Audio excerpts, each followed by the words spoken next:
Ce n'est pas une confédération, mais une véritable union de syndicats et de sections. L'Union syndicale solidaire de Guadeloupe entend se démarquer dans sa démarche et son approche du syndicalisme. Toutes les informations partent de la base. D'accord. Chaque section est maître dans son champ syndical. Là, nous avons un syndicat qui est maître chez soi. C'est-à-dire que le national ne donne pas d'ordre, si vous voulez, au local. Chaque section, chaque union fonctionne. Ça fonctionne au consensus et il y a des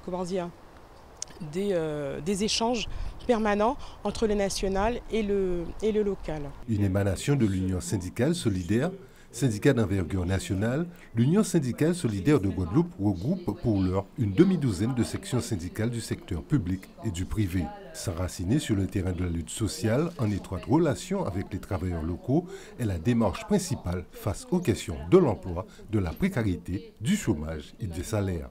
Mais c'est aussi l'idée qu'il y a sans doute des grands dossiers à faire avancer d'un point de vue interprofessionnel. Je pense par exemple à l'avenir des services publics en Guadeloupe comme ailleurs. On voit bien que la question de l'emploi public est une question qui devrait être prioritaire pour le nouveau gouvernement. On va voir très vite quels sont les arbitrages qui seront rendus.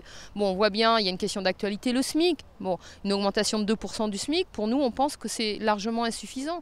Les urgences sociales font qu'il aurait fallu augmenter le SMIC de façon beaucoup plus importante. L'Union syndicale solidaire salue l'idée du président de la République française de mettre sur pied une conférence sociale les 9 et 10 juillet prochains et de faire du dialogue social une priorité majeure.